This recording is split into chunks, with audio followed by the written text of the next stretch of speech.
welcome and call to action from Pastor Bill Wiley Kellerman of St. Peter's Episcopal Church. He's been the foundation for us organizing the D-REM group, Detroiters Resisting Emergency Management, has been meeting at St. Peter's. And in defense, Jerry Goldberg. I want to thank this conference for inviting me to say a few words here. You know, I've been a resident of Detroit and an activist in Detroit for 43 years. And when I first came to Detroit, Detroit was the greatest city in the country. It was the center of the Black liberation movement. It was a city where the Black liberation struggle and the worker struggle merged through groups like the League of Revolutionary Black Workers. And these organizations were revolutionary, anti-capitalist, taking on the system.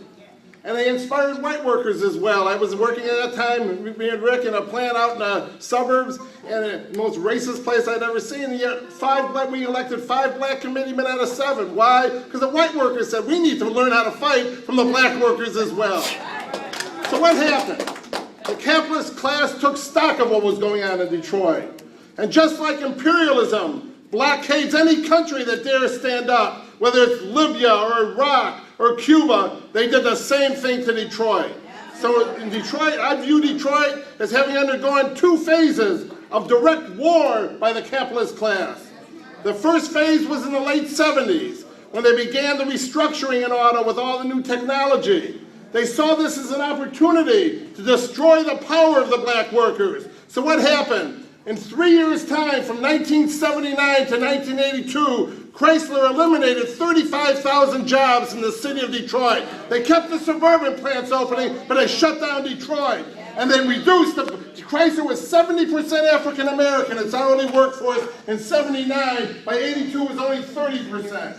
GM did the same thing in the late 80s. It was a deliberate attempt to destroy the power of the black working class in Detroit, which was the leadership of the struggle on the national level. But you know, Detroiters are resilient. And even in the face of this devastating attack, we began restabilizing our communities. And by the early 2000s, there was a certain restabilization in our communities. Property values were going up, our neighborhoods were looking good. So what happened then? That's when the banks came in. And they came in with their subprime, racist, predatory lending. 73% of Detroiters were placed in predatory subprime loans. They foreclosed on about 100,000 homes in a 3-year period, and they destroyed our neighborhoods. We see it every day. They went up to, and this was a deliberate policy, make no mistake. They targeted elderly women who had their homes paid off and said, oh, you need a new roof, sign over your home, and put them in an adjustable rate mortgage, a senior on a fixed income with an adjustable rate mortgage. And when we look around Detroit, it makes you cry. But people that talk about 230,000 people left Detroit. People didn't leave Detroit. They were driven out by the banks.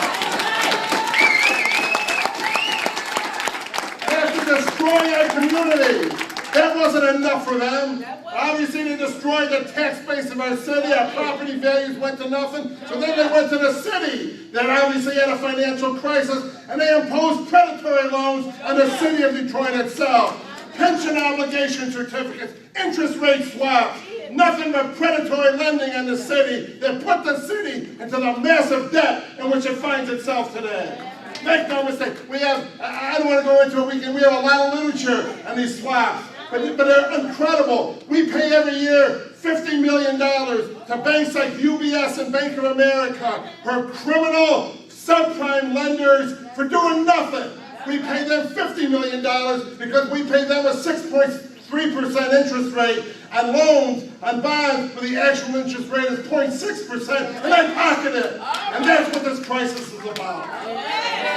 The emergency manager, when he came in, was an attempt to ensure the racist domination of the banks over our city. If you read the Emergency Manager Act, it gave them the power to break union contracts, to break every contract, but it guaranteed the payment of debt service to the banks. And bankruptcy is no different. Yesterday, the New York Times ran an editorial. The New York Times gets it wrong a lot. But this editorial, they got it right. No banker left behind. The Detroit bankruptcy case provides another example of how Wall Street wins. And if you look at the bankruptcy, they call the loans to the bank secured loans. They get paid first.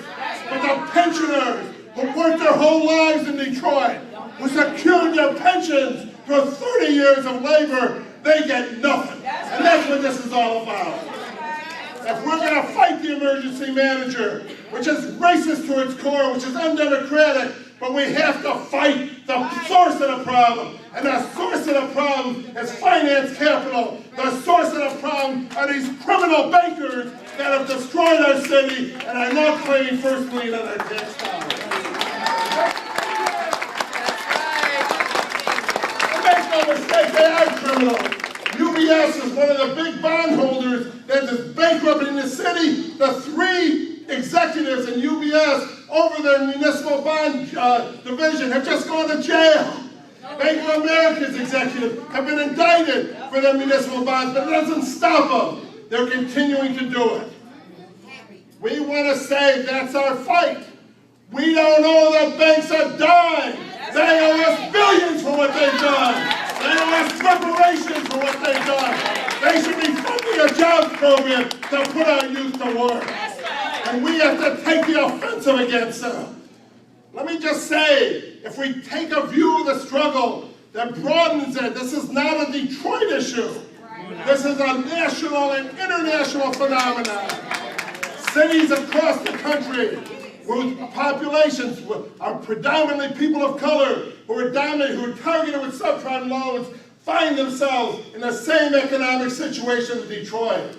Philadelphia was just reported has a $200 million deficit for its schools. It has $200 million in debt service to the banks. The same things in Chicago, it's everywhere. And it's going on in Greece. It's going on in Spain. This ain't a Detroit issue. It's a war by the bankers against the workers all over the country. We need to fight back. I want to end by saying we have issued a call for an international People's Assembly against the banks and against austerity to take place in Detroit on October 5th, on the 5th anniversary of the bank bailout. We're going to be inviting people from all over the country to come to the solidarity of Detroit. Because right now, we are the epicenter of the struggle against the banks. And if they succeed in their nefarious plans against Detroit, it'll spread all over the country. Let's build this assembly. Let's build this movement. Let's fight the system. Let's fight the banks. They cancel the debts to the banks. They owe us. Yeah.